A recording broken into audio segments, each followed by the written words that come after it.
आत्ताच माननीय अमितभाई शाह यांनी 10 लाख खात्यांमध्ये या ठिकाणी पैसा जमा करायला बटन दाबली आणि आपण पाहू शकता सगळे मेसेजेस येणं सुरू झालेलं आहे आणि लोकांच्या खात्यामध्ये प्रत्यक्ष पैसे देखील जमा झाले आहेत.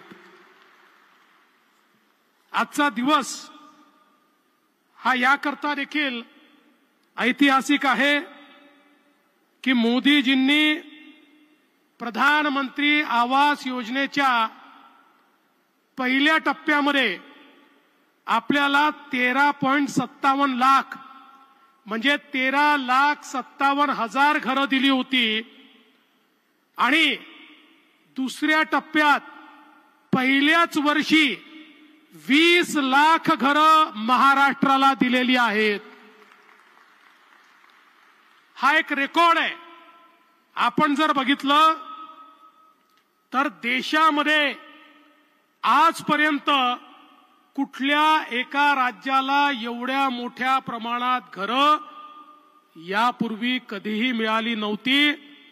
पहिल्या टप्प्यात जी 13,57,000 घरं मिळाली त्यापैकी 12,65,000 घरं आपण बांधून पूर्ण केली.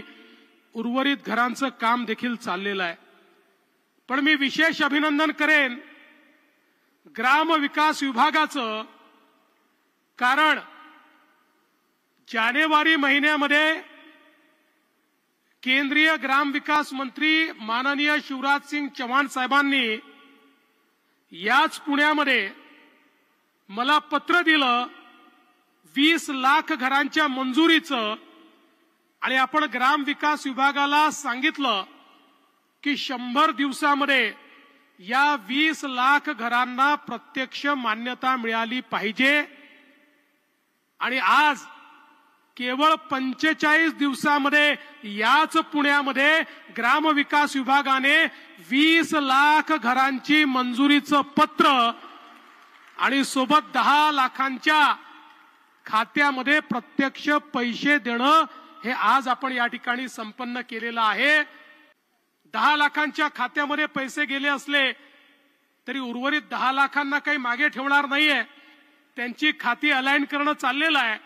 माझा विश्वास आहे पुढच्या 15 दिवसात जयकुमारजी, पुढच्या 15 दिवसामध्ये उरलेल्या 10 लाखांच्या खात्यातही पहिला हप्ता हा त्या ठिकाणी निश्चितपणे पोचेल.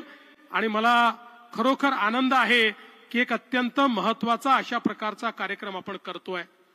आपण या निमित्ताने या घरांसाठी 1,20,000 रुपये थेट देतो. नरेगाच्या माध्यमातून 28,000 रुपये देतो. पुन्हा प्रत्येक घराला शौचालयाकरता 12,000 रुपये देतो. असे या ठिकाणी आपण जवळपास 1,60,000 रुपये या माध्यमातून आपण देतो.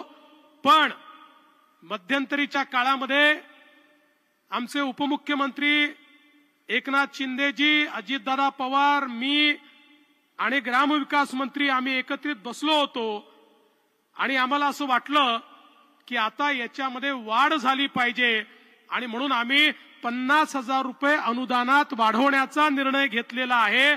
त्यामुळे आता प्रत्येकाला 2 लाख रुपयाच्या वर या ठिकाणी घर बांधणी करता हे पैसे मिळणार आहेत. आणि यासोबत एक अजून निर्णय आम्ही केलेला आहे की तुम्हाला जसं मोफत घर मिळालं पाहिजे तसं त्या घरामध्ये मोफत वीज देखील मिळाली पाहिजे. आणि म्हणून 20 लाख लाभार्थ्यांना आम्ही त्या ठिकाणी सोलरचं अनुदान देणार आहोत आणि सोलर त्या ठिकाणी फिट करून जन्मभराकरता तुम्हाला मोफत वीज ही या ठिकाणी मिळणार आहे.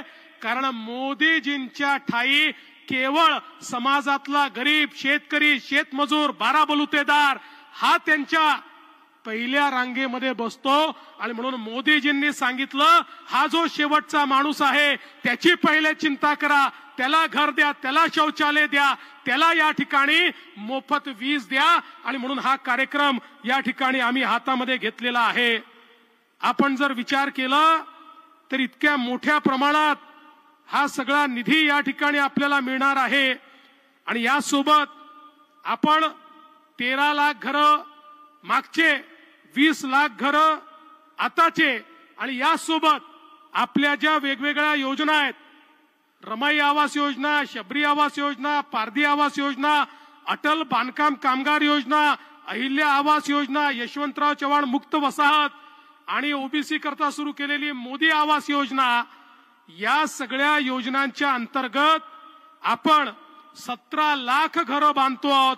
म्हणजे एकूण जर आपण विचार केला तर महाराष्ट्रामध्ये 51 लाख कुटुंबांना घरं देण्याचं काम हे मोदीजींच्या नेतृत्वामध्ये राज्य सरकारच्या माध्यमातून चाललेलं आहे।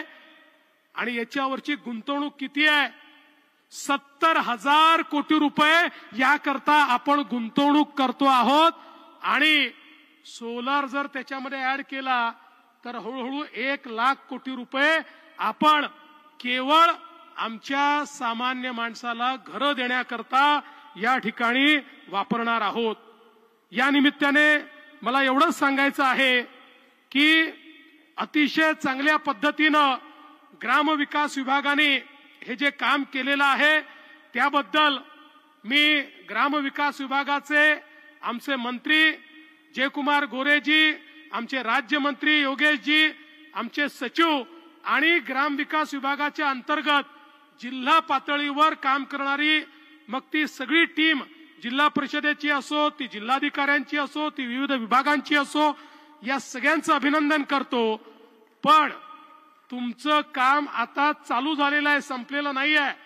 आता पैसे खात्यात गेल्यानंतर पहिल्या हप्त्याच्या अनुरूप त्यांनी काम केले की नाही हे बघणं, त्याचं सर्टिफिकेशन करणं, त्याचं जिओ टॅगिंग करणं आणि मग लगेच दुसऱ्या हप्त्याचे पैसे त्यांना देणं आणि घर पूर्णपणे बांधून घेणं हे अत्यंत महत्वाचं आहे। हे काम आपल्याला पूर्ण करायचं आहे। आणि हे करत असताना आपल्या नियमानुसार घर हे जसं घरातल्या पुरुषाच्या नावावर असेल तसंच आमची जी भगिनी आहे तिचंही नाव हे त्या घरामध्ये असलंच पाहिजे, हा देखील आपण ठरवलेला आहे। त्यामुळे सगळ्या भावांना विनंती आहे की आमच्या बहिणीचं, आमच्या वहिनीचं नाव हे त्या घरामध्ये असलं पाहिजे, याची काळजी आपल्या सर्वांना घ्यायची आहे। आणि माझी विनंती आहे की चांगल्या प्रकारे आपण या ठिकाणी हे बांधकाम करावं, कारण आपल्याला सगळ्या प्रकारची मदत आम्ही करतो। रेती देखील त्या ठिकाणी 5 ब्रासपर्यंत मोफत देण्याचा निर्णय आपण यापूर्वी केलेला आहे। त्यामुळे ती रेती देखील जर कुठे अडचणी असतील तर जिल्हाधिकाऱ्यांना आणि सगळ्या सीओंना मी सांगतो की तात्काळ आमचे हे जे प्रधानमंत्री आवास योजनेचे लाभधारक आहेत यांना रेती मिळेल अशा प्रकारचं त्या ठिकाणी नियोजन करून प्राधान्याने त्यांना रेती देण्याचं काम आपण करावं।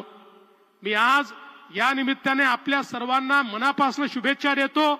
राज्यातलं सरकार, देशातलं सरकार हे आपल्या पाठीशी उभं आहे आणि म्हणूनच आमची सगळ्यांची इच्छा होती की देशामध्ये ऐतिहासिक कार्यक्रम आहे जो कधीच झाला नाही असा कार्यक्रम महाराष्ट्रात होतोय, तर ऐतिहासिक कार्यक्रमाला इतिहास निर्माण करणारे आमचे अमितभाई शहाच आले पाहिजेत आणि त्यांनी या ठिकाणी होकार दिला आणि त्यांच्या हस्ते आज या ठिकाणी हा कार्यक्रम संपन्न झाला।